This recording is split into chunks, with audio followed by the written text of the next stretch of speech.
Hey, welcome back to the Fit Survive channel. So I finally got my hands on the Nitecore EDC27. So I've been wanting to review this flashlight for quite a while now. I've always liked the way that it looked, and so I wanted to test it out, kind of share this with you guys. Main thing I like about this, we'll be starting with, is going to be the design. I like that it's got a slimmer, kind of this rectangular shape. It reminds me a lot of the Olight arc field. They both have kind of similar design here, with it being kind of slim, rectangular. Of course, bunch of differences as well. This has the laser, has a magnet on the back, 1,000 lumens, whereas this has a max output of 3,000 lumens, and it's got, of course, this OLED screen. So anyways, not exactly, like, you can't really do a side-by-side comparison of them. They're almost in different categories per se, but they do have similar shape at least. So anyways, the reason why I like the slimmer flashlight like this is like when I carry my EDC gear in a pouch, I like the way that it fits into the pouches, and it doesn't like make it as thick as like a typical tactical flashlight does. With it being round like this, it definitely takes up a lot more space. And so it's one of the main reasons that I like this slimmer design like this.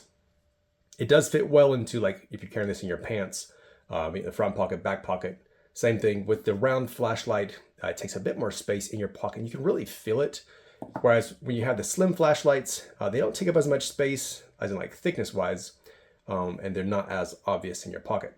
Now this is quite a long flashlight, and so if you're carrying this in your pocket, you need to have like a deeper pocket, or expect it to not maybe fit down as deep as maybe you'd expect a flashlight to fit. But anyways, another thing about this is it has this OLED screen here, and so this is used for a lot of different things actually. You can like tap it just once. It's going to tell you the battery status, basically how much you have left. If you press it down all the way, it's going to turn on, and it'll show you basically how many lumens it has, what setting it's on, and then also tell you how many hours and minutes you have left on that setting. Now you see the screen seems to be scrolling by. That's just the refresh rate. Basically, camera picks this up, but with your naked eye, you're not going to be seeing anything like that. So as you scroll through the different settings, you'll see it goes up, and then the maximum here is 1,000 lumens. Of course, that's not the turbo. That's just in your typical high.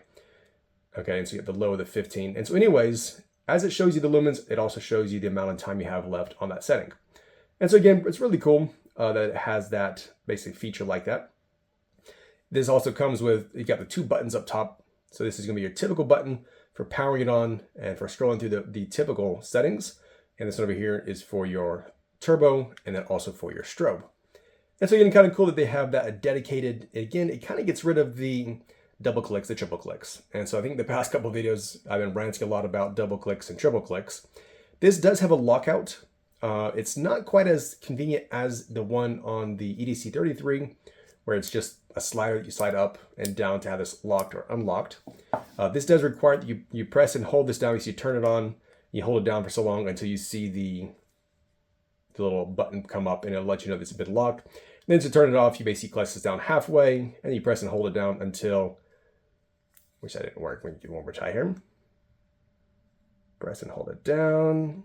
Does not want to work for me. There we go. Until you see that, basically that little key, and then the status bar shows you that it's unlocked. All right, so other than that, along with the design here, you'll see that it has this really grippy sections along the side. So as you're holding the flashlight, basically it's a good spot for you to put either your fingers, maybe your hands, if you're in gloves, whatever. It's gonna help this, since it does have a slim shape, these gripped sections are gonna help just kind of make sure you have a good grip on the flashlight. But other than that, they did a good job on actually designing it. I like just the small, I don't know, maybe design here where you see the kind of shape of it. I think it just adds, make it look a bit more, I don't know, maybe cool, maybe a little more tactical, maybe looking like that. Definitely really cool. In the back, you have this pocket clip, and I don't think it's removable. I mean, looks like you could unscrew it, but I don't think it's meant to be removed. It might look awkward without having that section right there. It is a slim pocket clip, so it's not something that's going to be in the way. And again, if you're carrying this in your pocket or even a pouch, you're going to want to have that pocket clip there to make sure it's staying in place. All right, that's basically it for the design of this. So in the front, you have dual LEDs and also a proximity sensor, just to make sure that it's not melting anything or let the flashlight overheat. So you can see once it gets close to something, it drops it down to a low setting, or if it's already close, it'll immediately drop it into a low setting. So just an extra safety feature that it has there. So it does not have a moonlight setting. Instead, it does have a low with 15 lumens basically. So it's dim enough that it's not going to be messing with your nighttime vision but at the same time, it's not going to be so dim that you can't use it unless you're using it for like maybe up close. After that, it does have some of your typical settings that you'd expect from a tactical flashlight, the high being 1000. Then after that, you have the second button over here, and this actually goes over to the turbo. All right, and the turbo is going to be 3000 lumens, and of course that's where you're going to get your max throw of 220 meters. And also in this exact same button back here, you also have your strobe setting. All right, so once again, in a flashlight this size, the 3000 lumens, of course, it doesn't last very long. Whenever you hold it down, it'll show you, it have basically like a status bar. Then you see that goes out pretty quick before it jumps down to a lower setting. Again, just to make sure that it's not overheating the flashlight or anything like that. So this does have a 1700 milliamp hour built-in battery.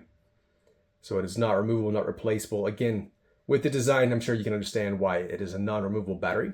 It's not like you could pull this out. I imagine it's probably even soldered in or something along that line. Also, with this OLED screen here, you're not going to have much of waterproofing. In fact, it has an IP54, which is basically just good for protection against splashing. Like if you're out in the rain, I think they recommend 10 minutes of splashing water. That's basically it. You can't submerge this. And again, I'm just assuming it's because of OLED screen here. I'm not sure what else it would be. Again, with this not having a removable battery, that's not going to be the issue. So I'm pretty sure that's the OLED screen here. All right, so this does use USB-C, basically for charging. Of course, this is the charging cable that comes with it. It also has a lanyard that comes in the box. That's meant to be attached right here on this section of the pocket clip. So right here you can see they have the charging port. Like I said, it's the Type-C, which again, I think it's pretty modern, pretty standard nowadays for these flashlights to have the Type-C charging ports. All right, so this flashlight costs $90.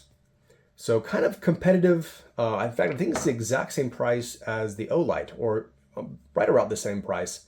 And so not a bad price for the flashlight you're getting. Again, for me, the main thing I really like is going to be the design. I like the slimness of this compared to the typical round flashlight. It just definitely makes it stand out for one thing. It's more, I don't know, it looks nicer. It's something that I can see myself taking pictures of more often than just, a round black flashlight. But again, also with the design, with the performance, all around pretty good flashlight.